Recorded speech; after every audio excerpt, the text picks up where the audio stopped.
Hi everybody, welcome back. Before I begin, I just want to again emphasize that Investigation 1A was probably the most difficult investigation of the entire class. So if you just did that investigation, maybe didn't like the grade you got, or just felt discouraged by it, don't be. That's definitely one of the more difficult topics that's covered in this course, and I would have preferred to have it later in the course, but the way that this book is structured, it was impossible to do that. With that said, today's investigation is a lot easier, and in fact, it's so much easier that this demo video should be relatively short. So, today we're working on Investigation 1B, which covers air pressure and wind. And the first part of this investigation introduces you to something called the hand twist model. And I was going to do a video introducing the hand twist model, but the actual textbook included one that I thought was perfectly fine and actually did a better job than I could given the screen setup that I have. So I'm going to stick to that video. However, I do want to talk just a little bit about some of the questions in the application section. And so, again, for this lab and for any lab, you need to have at least 2 tabs open in addition to Canvas. You need to have the textbook, which again you find at edubooks.ametsoc.org, and I actually have that right here. And the other thing you need to have open is the answer sheet, which you can then find here. So these are the 2 things you need to have open: the Weather Studies E-Investigations Manual and the answer sheet for this. Okay, so now with that said, let's actually walk through just a little bit about this investigation. So the first part talks all about the hand twist model, which you'll cover in that video. It's a very simple, very self-explanatory model that explains how winds flow around low and high pressure, and then what kind of vertical motion you get caused by that. In a low pressure system, winds are going to rotate counterclockwise and into the low pressure, and then once those winds reach the center of the low pressure, they rise. On the other hand, winds rotate clockwise and out of high pressure, and that causes air to sink. So that's all you really need to know about the hand twist model. So check out that video, get a little bit of practice on it, and you'll be good to go. But what I did want to talk about today is this map right here.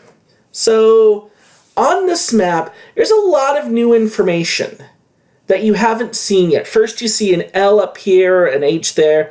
The red L represents a low pressure system. The blue H here represents a high pressure system. But then you actually notice that in addition to this blue H and this red L, there's a lot of these little weird looking things. If you are in any of my lecture classes, you've probably already seen these. And if you're not, that's okay. We're going to look at them right now. So what these are called station models, and they actually have a lot of useful information in them. In the next module, in Investigation 2, we're actually going to go really in depth into these models. But for right now, all we're going to look at is the long pole that sticks out of the circle. So right now I'm looking at, this looks like Albuquerque. This is the station model for Albuquerque. Okay, so this is the station model for Albuquerque. Might be Santa Fe. I'm going to go with Albuquerque though. And what you notice is that this pole sticks out of the circle. The circle has a certain amount of shading in it. And then there's this long pole that sticks out. Now don't worry right now about the little flag or the little barb that sticks out of the pole. Let's just worry about the long pole right now. This long pole actually tells us about what's called wind direction. And as meteorologists, we define wind direction as the direction that the wind is coming from. Do me a favor, if you have a piece of paper next to you right now, double underline in red if possible. Wind direction is where the wind is coming from. Normally when we talk about direction, we're usually talking about what direction something is headed towards. But here, this is the direction that the wind is coming from. And the way that this works is that pole points in the direction that the wind is coming from. And like any map that we see in this class, north is on the top, south is on the bottom, west is on the left, east is on the right. This pole is pointing down and to the right. Therefore, here the winds are coming from south, east. Down is south, right is east. So this is a wind coming from the southeast. Now, one of the things that this book does, as good as the exercises in this book are, there are some major pitfalls. One of the biggest pitfalls is that this book will sometimes beat a dead dog. And what that means is overly repeat something. And you'll actually see in a lot of the questions below, and I'll actually go through them in a second, they'll say something like, okay, so the wind is coming from the southeast, therefore what kind of a wind do we call it? Well, it's called a southeast wind. A wind that's coming from the southeast is called a southeast wind. Alright, so a wind that's coming from the southeast is called a southeast wind. I'll say that one more time. A wind that's coming from the southeast is called a southeast wind. So that seems overly simple, and it's so easy to get confused on it and to overthink it. But when you see questions like that, that's all they're asking about. That's all that they're asking about. So with that said, over here I have another. This one is, I think, for Phoenix, Arizona. And if you take a look, the wind barb is pointing primarily to the east. That means that the wind is coming from the east. Therefore, we are going to call it an easterly wind. It's a wind coming from the east. So again, southeast, that is a southeast wind. Over here, this is pointing down to the left, that's a southwest wind. Again, don't worry about the little barb on the end. Just worry about the long pole right now. Just the long pole. And this would be called a southwest wind.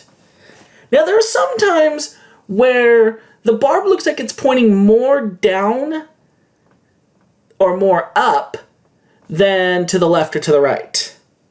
So let me find a good example here. Ooh, this one right here is a pretty good example.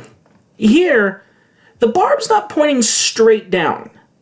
It's pointing down, but slightly to the left. That is what we call a south-southwest wind. The wind is pointing, or that barb is pointing down, but it's also pointing slightly to the left. That means south-southwest. On the other hand, if it was pointing up and very slightly to the right, we'd call it north-northeast. So you'll see a few of those in the next couple of questions that you encounter. But really, other than that, that's all you need to know about this particular assignment. Actually, one more thing I'll mention. There's a lot of cities here, such as right here, a few up here as well, where you have a circle with another circle surrounding it. And you notice in these cases, there's no barb sticking out of it. There's no pole sticking out of it. That represents calm winds. At those locations, there are no winds blowing. At those locations, there are no winds blowing. Okay? But that's about it. Otherwise, give this lab a try, and please don't hesitate to reach out to me if you have any questions. That's all for now.